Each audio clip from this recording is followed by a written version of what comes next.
दोस्तों अगर मैं गलत नहीं हूँ, हम खड़े हैं 2025 में। 2025 यानी कि एक ऐसा टाइम जहाँ पे अगर आपको जिंदा रहना है तो चाहिए पैसा, अगर आपको शांति से मरना है तो भी चाहिए पैसा। अगर मैं एक गरीब फैमिली से आता हूँ तो मुझे कम से कम 20 रुपये चाहिए पर डे मुझे जिंदा रहने के लिए। सेम अगर मैं एक बिजनेसमैन हूँ तो मुझे कम से कम एक क्रेडिट कार्ड और एक डेबिट कार्ड चाहिए मुझे सोसाइटी में बढ़िया से रहने के लिए। इसका मतलब आपको या मेरे को, हम दोनों को अगर इस समाज में रहना है तो हम दोनों को चाहिए पैसा। बिना पैसा से हम यहाँ पे एक मिनट शांति से सांस भी नहीं ले सकते हैं। और इसका फायदा उठाता कौन है? उठाते बैंक वाले, क्रेडिट कार्ड्स वाले और कुछ लोन डिपार्टमेंट्स वाले।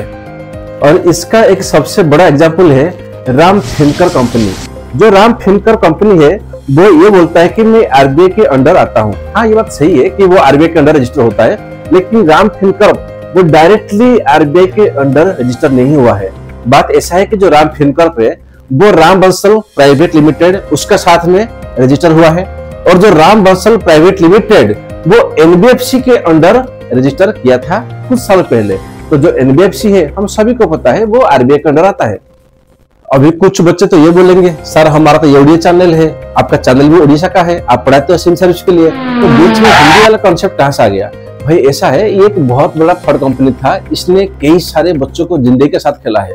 इसलिए मैंने सोचा कि ओडिशा नहीं, ये जो बात है वो सारे इंडिया वालों को पता चलना चाहिए।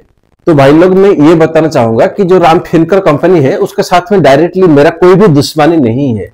मैं ये वीडियो इसीलिए बनाया कि वो जो कंपनी है वो बहुत सारे लोगों को बुलाता है कि तुम आ जाओ, एक अपना आधार कार्ड दो बस, और कुछ नहीं चाहिए, एक साइन कर दो डिजिटली तो हम आपका लोन को जो है सैंक्शन कर देंगे, अप्रूव कर देंगे। अच्छी बात है, कोई बुरी बात नहीं है भाई, सभी को पैसा की जरूरत होता है, आपको भी, मेरे को भी, सभी को भी। लेकिन ये बात भी सच है कि दुनिया में 80% लोग होते हैं जो टाइम पे अपना लोन का पेमेंट नहीं कर पाते हैं, यानी कि जो अपना ईएमआई है वो टाइम पे नहीं भर पाते हैं। चाहे एसबीआई देखो, पीएनबी देखो, बड़े बड़े बैंक्स देखो, वो लोगों को ना बहुत मिनिमम चार्ज करते हैं। अगर आपका 20,000 का लोन है तो आपको 200, 400, 500 का फाइन कर देंगे कि भाई आपको नेक्स्ट मंथ आपको 200, 400 एक्स्ट्रा फाइन भरना पड़ेगा।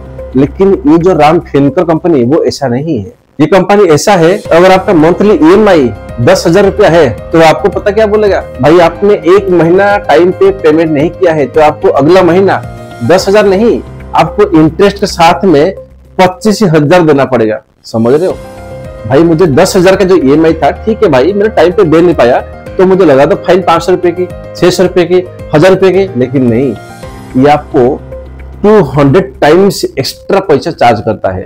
तो मैं आप लोगों को रिक्वेस्ट करूंगा, अगर आपको इतना भी पैसा का जरूरत है तो आपका नियरेस्ट बैंक में जाइए, चाहे कोई भी बैंक हो, एसबीआई हो, एक्सिस हो, एचडीएफसी हो या कोई बैंक, आप उस बैंक में जाइए और बोलिए कि मुझे थोड़ी सी पैसा की जरूरत है, चाहे 1 लाख हो, 2 लाख हो, वो आपको दे देंगे।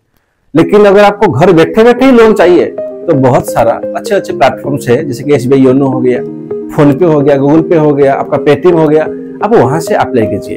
वहां पे क्या आपको कोई दिक्कत नहीं होगा, आपके साथ में कोई ब्लैकमेल टाइप का यानी कोई हरासमेंट चीजें नहीं होगी।